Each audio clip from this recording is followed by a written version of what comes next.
Imagine this. You go into maternity ward to deliver your baby, but soon something feels wrong. Your baby is whisked away for emergency care. The doctor enters with devastating news that your newborn child had died.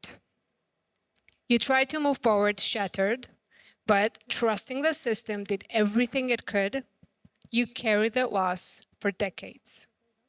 And then one day you discover that everything was a lie. Your baby was not dead, they were stolen. This is not a fictional story. It happened again and again in my country, Georgia. Hundreds, perhaps thousands of families have lived through this nightmare. And for far too long, it remained buried beneath. During Georgia's political and economic turmoil during the 90s and beginning of 2000s, after the collapse of the Soviet Union, black market baby trade flourished in my country.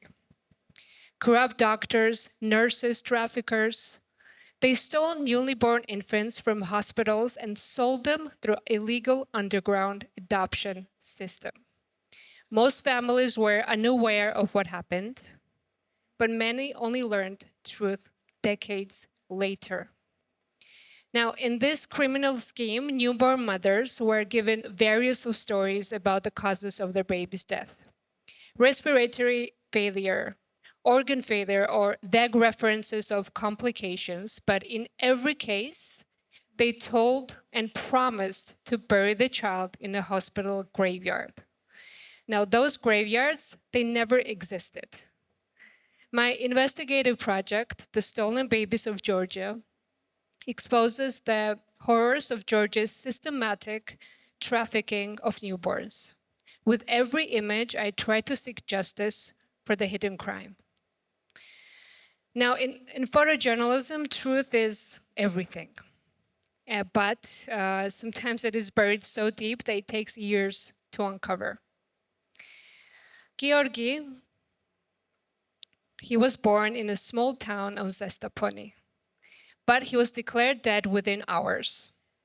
His grandmother, the only person who saw Georgi when he was born, when viewing his body, swore it was a different child.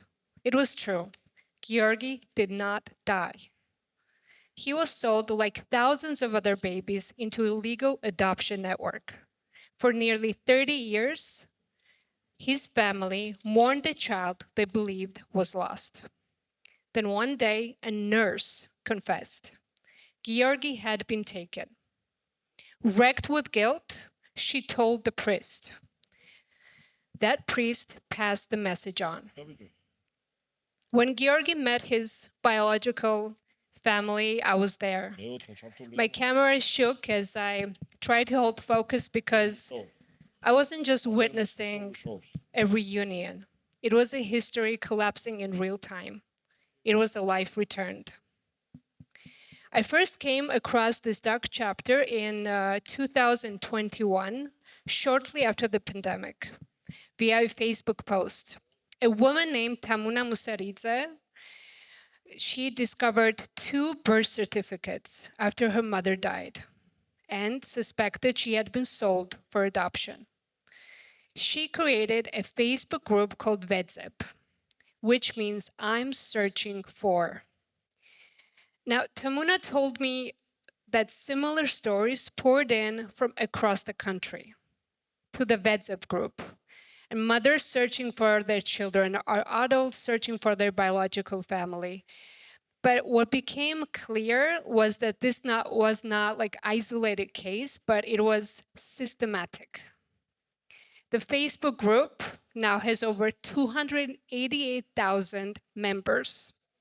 Every day you can see posts from people, different people looking for a daughter, a sibling, a son, a parent.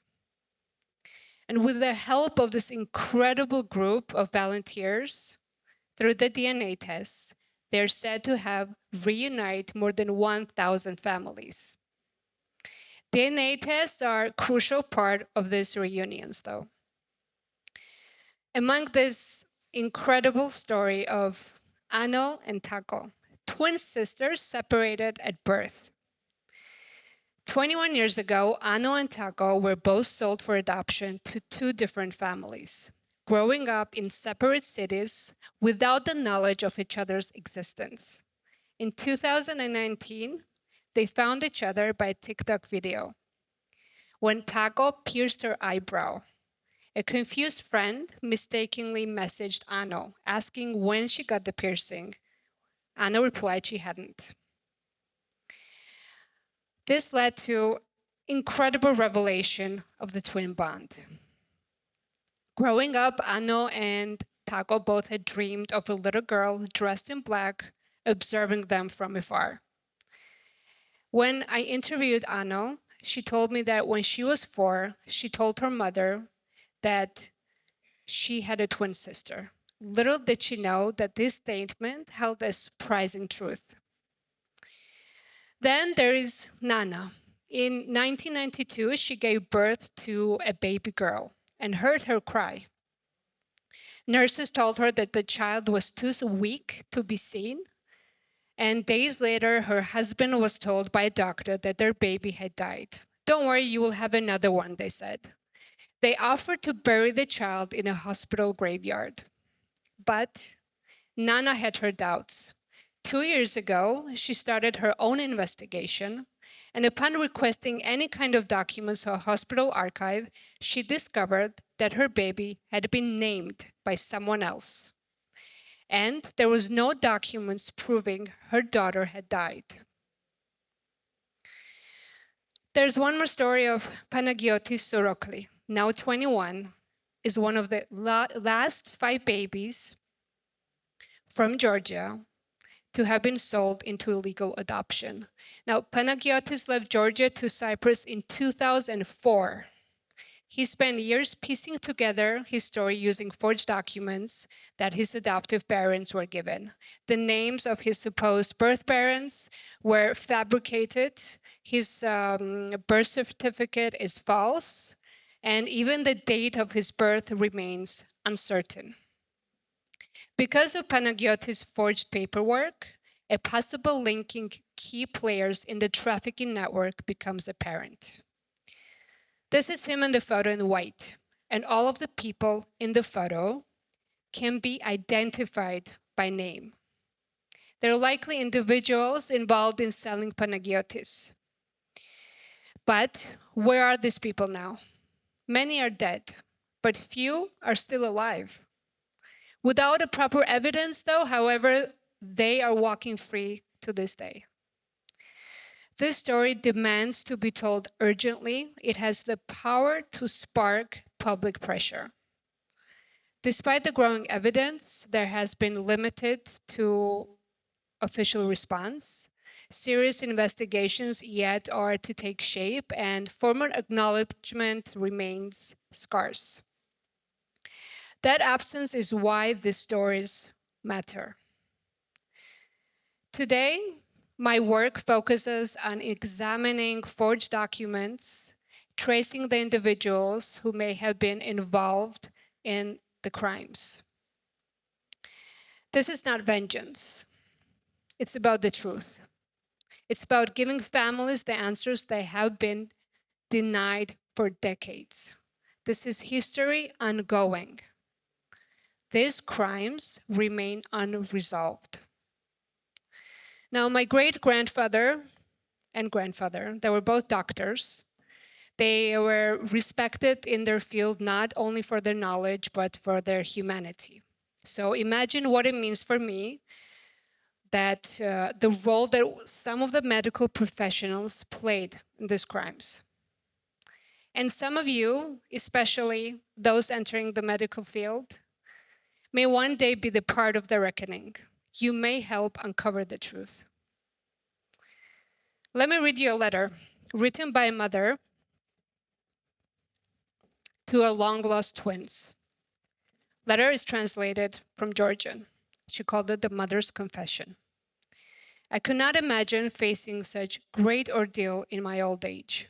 My children, who I mourned all my life, turned out to be not dead, but sold for adoption.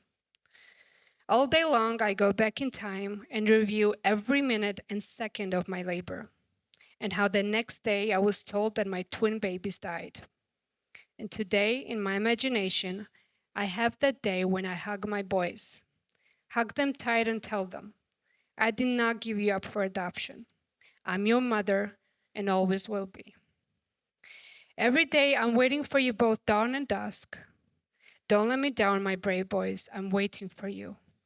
I don't want anything from you. I don't have financial problems. I don't want your help. I'm just waiting to hug you. Your dear and tired mother. I love you both. Now, this letter is from Irina. Irina had been told that her newborn twins have died of respiratory disease syndrome. The hospital asked her husband to provide a suitcase for the bodies of the babies, which it returned heavy and locked. The grieving parents buried the case unopened in their backyard, but in 222, Irina's daughter exhumed the suitcase. The police told the family that it was filled with wine branches rather than the remains of their siblings.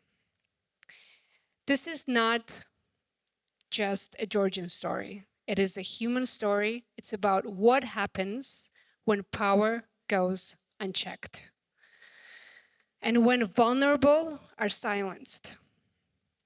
But it's also about the incredible resilience of people who continue to search for truth decades later.